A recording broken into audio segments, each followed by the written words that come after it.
Guys, how's it going? Eli here, back with another video where today we're going to be having a conversation about a lot of the FOMO that's been going on in the market within the past couple of weeks and why I don't think you guys should be panicking. Without further ado, let's just jump right into it. So as a lot of people know, we are doing our weekly giveaways each and every week, and today we are announcing the 3 winners.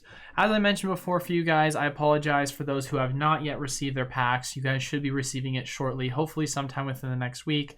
I shipped off some of the packs for people last week, and then I actually had a shipment delay recently where I was supposed to have more Fusion Strike packs, and it didn't arrive till Friday. So I do apologize for that. You guys should be receiving it relatively soon. If you haven't received it, please make sure to just shoot me an email, just as like a reminder if I happen to miss it, because I want to make sure everyone that wins gets their packs. But now, jumping into the winners. Of course, for those who are wondering how you can enter in to win, all you have to do is be subscribed to the YouTube channel, leave a like, and comment down below on any one of the 3 videos I post each and every week. I post videos Monday, Wednesday, Friday typically, and then starting tomorrow, we're going to be doing our regular Tuesdays and Thursdays weekly live streams on 11, or more specifically playthroughs. So for those people that would, of course, like to have an opportunity to enter in multiple times, and we have 3 winners, all you have to do, of course, is just leave a comment and subscribe. And of course, since you can, do so by commenting and liking on each video, it allows you for multiple entries. Now, with that being said, we are going to be showing the 3 winners for the overall week, who will be each winning 6 Fusion Strike booster packs. So Michael Jones is Angelo Vanderland, hopefully I pronounced that right, and then Zephi, congratulations, brother. Congrats on winning, that's so funny. So congratulations to you 3 guys. You guys are going to be receiving 6 Fusion Strike packs. All you have to do is, once again, if you want to DM me on Discord, send me an email with a screen caption of proof that it is you. But any of you guys that basically just want to give any sort of proof as well as your address so I can know where I'm shipping the product to. But now that we've got out of the way, we're going to be talking about today's topic, and I think it's going to be a fun one. First and foremost, we're going to be talking about the overall market and why I think G.I. Joe booster packs are going to be the future. No, I'm just kidding. I'm just kidding. Oh, that's kind of funny. Yeah, obviously last video we talked about the whole Logan Paul, which it doesn't seem like it got a lot of kind of reception. It was probably because, it was beating a dead horse. A lot of people were really talking about it the day it happened. So I'll be interested to see, for a lot of people that are like, I wasn't interested in the video, just let me know. And as always, let me know what you guys want me to kind of talk about, because I'm always opening to kind of bringing in other ideas into the overall discussion that I know a lot of people want to hear my take on, and just overall just economic and just Pokemon opinion. But today's topic is we're going to be discussing FOMO of the overall market. So obviously I want to say our video on Brilliant Star, the one we made on Wednesday, we kind of did a little bit of a brief discussion talking about how the prices generally across the board for the market had gone up. However, Brilliant Star prices had not gone up, which I said was very unusual, because as it got closer and closer to the set release, typically you'd see that overall increase in price. Well, what do you guys see? Increase in price by around 13 to 15 bucks. It's about a 10% increase, which is actually a decent increase. Evolving Skies booster box prices, about 124. Overall individual single sealed, or not single sealed, sorry, that doesn't make sense. Overall individual single card prices haven't really done much as far as going down. Obviously, you had your general like regular Vs, and so that made a bit of a decline. But as far as the overall alternate arts, they've kind of been going down very, very slowly, and it hasn't really been that rapid of a downtrend. So with that being said, I've seen that a lot of people have been both asking me questions, and I've seen a lot of sentiment going around. I think a couple other YouTubers, if I'm correct, have also made videos about this. But basically, I just kind of want to give my 2 cents and my input in regards to what's been going on recently. So obviously, everyone's like, Eli, is now the time to get into Evolving Skies? Well, and even, Brilliant Star. Well, 2 things, and this is actually going to play into something that's even more important that I think that we're going to have a discussion about.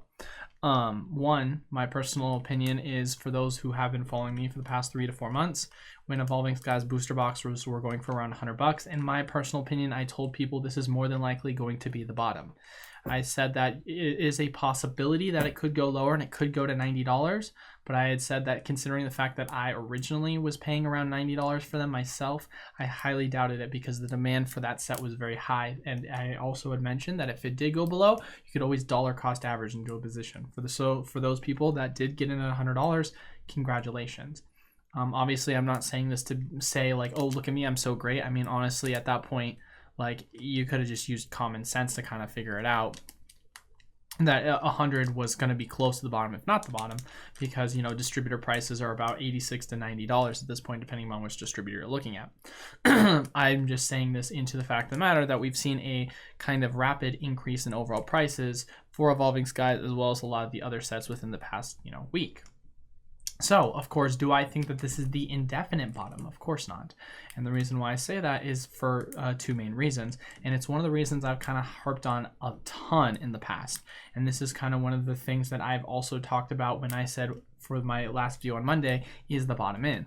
Is there is an expectation, more than likely, of course, not everything's 100%. Take everything I say with a grain of salt. Not financial advice, not a financial advisor. But more than likely, there's an expectation that every single time a new set rotation for competitive play is about to go out, that basically there is going to be a reprint more than likely, because it is still a set that is competitively viable. And that is something that Pokemon, or the Pokemon company specifically, is very, very cognizant of and takes very much importance when it comes to, or thinks it's very important when it comes to their overall competitive players being able to have cards that they can afford.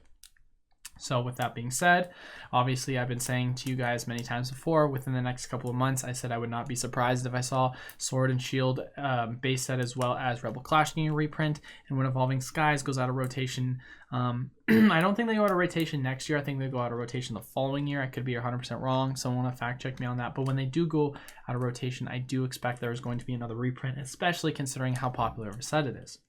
Now, going into what's been going on with Brilliant Star. Obviously, recently Brilliant Star has gone up about 10%. I kind of discussed it last time on the video where I said, oh, it's kind of unusual that it hasn't gone up because we're getting close to the set release. Well, guess what? We got close to the set release. And a lot of people are going to be saying, oh, well, shoot, does that mean that now is the time to buy, that it's just going to go up from here?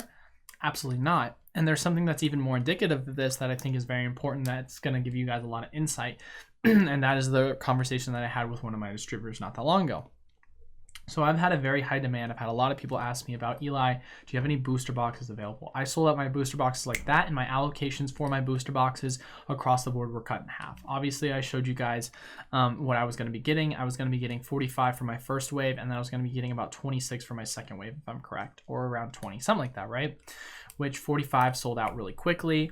And here's the deal, guys. You might say to yourself, oh, well, it sold out really quickly. That means it's indicative that the market is up and up. Well, the prices in which I was selling them for were a lot closer, thinner margins than, you know, what I was selling them for initially. When the Evolving Sky set came out, for example, obviously margins were a lot better. So just because I'm selling a certain product at a high demand rate doesn't mean that the reason why I'm doing it is because of purely based off of, you know, overall demand in the market. It just goes for the overall factor that the prices of the booster box recently across the board have started to tank. And so obviously you have to find that kind of equilibrium when it comes to what I'm willing to sell it for, as well as what people are willing to buy it for. Just plain and simple, it's how it goes with running a business. So I've been able to keep up with the demand, but with that, it's come at the cost of having thinner margins based on the fact of the matter that the overall general market itself has started to decline in its overall demand. So here's the thing that's even more important to kind of talk about. I had a conversation with my distributor, and I told them, I said, hey man, I know that obviously I was only allocated a certain amount, but I know that as far as it goes with Evolving Skies, you guys had a ton of Evolving Skies that you had available for back order for several weeks. And this was obviously a very popular set. My question for you guys is, would it be possible if I paid you guys an extra $4? So for the this set actually, which I told you guys this in one of my other videos, and you can always go back and look at these videos that I kind of post and talk about. If you ever have any questions, let me know in the comment section down below. But I posted in one of my other videos that the distributors had to actually lower the prices for the initial booster boxes from $90 to $86, how much we were buying for, because that's how much I had to buy Fusion for, was $90, and they weren't being able to sell a lot of their product. And so with that, they realized that they had to decrease the prices. Of course, you know, Brilliant Star is a lot more of a hotter set than it was or at least the expectation is for Fusion Strike. So with that being said, in my mind, I said, hey man, I know I was allocated only a certain amount. I didn't get as much as I did last time. Would it be possible if I paid $90 instead of the $86 rate? Would it be possible if I could get more allocated to me? talked to my sales rep. My sales rep said he would talk to the boss and he'd get back to me on that. So what they told me is they said that, sorry, we can't do this. We don't have any more to sell you. However, wave 2, we can sell you 10 plus cases at no extra charge for 86. So what does that kind of tell me? And this is very interesting. And I can't tell if this is something that I don't want to say it's something the Pokemon company is doing on purpose.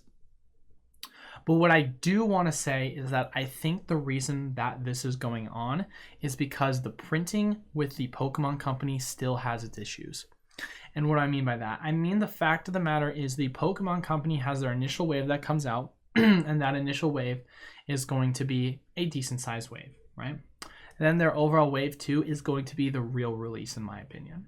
Now, obviously, that's not to say that, oh, well, the real release is the one when we get product. Yes, I understand that. But when it comes to how giants they've been making their wave 2s, I think that's more indicative of them trying to still play catch up across the overall, printing landscape for trying to get as much product out as possible. So because the fact of the matter that they told me they were able to get me 10 cases, when considering the fact if you take my overall full allocation, that's about doubling my allocation of what I just recently got. That really goes to show that they're more focused in on wave 2 allocations, the Pokemon company specifically to distributors, than they are wave 1. Now, of course, you could make an argument and say, based on what they did with Evolving Skies, when they kind of held some as back inventory, and I've talked about this once again in one of my other videos. I feel like I'm just repeating that, so I'm just going to try and stop saying that. But as you guys know, everything's kind of a building point for a lot of my other videos. I discussed that I felt as if distributors were holding back on a lot of product because they would have initial sellouts and allocations, and then shortly after they would list it as available for purchase on our distributors page, but they would jack up the prices because the market prices had started to go up. But considering the fact of the matter that they're telling me that for wave 2, they're going to be able to sell it to me for $86, it kind of makes me wonder if that is something that is actually true. Because, of course, if that were true for this upcoming set, then why would they tell me that specifically unless it's something special to me? Now, of course, I could be completely off base with one of these things, but I think, honestly, they just learned from their mistake on the fact of the matter that the market demand has really started to adjust, and they're kind of on their toes in regards to kind of getting rid of the product as quickly as they can for the prices of $86. That's kind of how I look at it. And so with that being said, for those people trying to FOMO into Brilliant Star because they're excited for the set, please be patient and understand that this Wave 2 set release is going to be absolutely ginormous in my personal opinion. Could be off base, but the fact that they would give me my full allocation just purely for Wave 2, so essentially doubling my allocation numbers, even though it got cut, granted, but that's still a huge amount of product, and it's all coming Wave 2 at the same set allocated price for Wave 1. I think that really goes to show you that as far as it goes, there's going to be a large amount of product for Brilliant Star going to be coming out. And so I think, once again, that's going to, of course, cause the overall booster box prices to drastically drop on top of the overall individual single cards to drastically drop. So this is very important information for those people that are concerned with Brilliant Stars. And then, as I mentioned before, going back to with Evolving Skies, I don't think there's much FOMO as far as it goes, or there should be much FOMO for the overall set of Evolving Skies, because although it is a set that has performed stronger, and so we should have a good expectation, that means we should really have a sense or a gauge for what the overall expected bottom is, based on the fact of the matter that the performance for Evolving Skies has been really well, and so that means the bottom is going to be a lot higher. Hopefully that makes sense, of course, when I say that. But basically, certain sets obviously don't perform as well. They're going to have lower bottoms than sets like Evolving Skies. So when initially, of course, the expectation, I'm not saying it's guaranteed, but they're going to more than likely have another reprint, whether it be within the next 6 months to a year. That means that, people shouldn't really worry, because there's going to be more product, and it doesn't matter how popular of a set is. When you print out more in existence, it's going to cause a drop, as we saw with Hidden Fates, where the booster or the Elite Trainer box prices went from upwards of $400 all the way down to as low as $80 to $100. That really is something that's very important for a lot of people to kind of understand. So really going back, harping on the kind of main topics for the video for today. 1, the expectation for Evolving Skies is there will be reprints in the future. I don't think it's worth FOMOing in, because I think you're just going to be setting yourself up for higher prices, especially if you're looking at this from an investment perspective long term. 2, Brilliant Star, there's expected to be an absolutely massive wave 2. So as far as it goes, if you're once again trying to look at this at the long run for overall investment, even if within the first initial wave prices go up quite a bit, as we saw with Chilling Reigns, for example, prices went all the way up to 150 before they had wave 2, and then they dropped all the way down to 90 when they fully had the initial release. So Brilliant Star, I wouldn't be surprised if it saw 100 to sub $100 once it hits that initial wave 2. Could be off base with that, but who knows. And then final main thought of the overall video is just please understanding that when it comes to these overall ideas and just kind of these concepts that I throw out there, these are all, financial decisions that you guys should make based on the overall prices in which you want to kind of purchase this product at. Obviously the lower the better, but if you have long-term kind of plans and you're saying to yourself I can dollar cost average, then of course that's an idea that you can do for yourself. But please don't make these decisions based off of your overall emotions, and please make sure that you are aware of the fact of the matter that it is very much it's very likely and it's very common that the Pokemon company, historically speaking, has been known to do reprints for a lot of the sets that are still in the competitive play format. Of course, looking at sets like Vivid Voltage, Darkness Ablaze, obviously they've gotten a good amount of reprints, so there's an argument to be made that it might not happen again, but of course, once again, they're still in rotation for the overall competitive play set, so I think anything within Sword and Shield era is up for grabs when it comes to overall print. But as far as it goes for today's video, as always, we are doing weekly giveaways. All you have to do to enter is leave a like, comment down below, and be subscribed to the channel. Enters you in to win 6 Fusion Strike booster packs. We're going to have 3 winners, and you also have 3 opportunities to win by commenting on each of our videos and liking each of our videos Monday, Wednesday, Friday. We're actually getting relatively close to 1,000 subs. Can't thank you guys enough for that. And when we hit that mark, we're going to be giving away 8 packs, and it's going to transition hopefully to Brilliant Stars when the new set releases.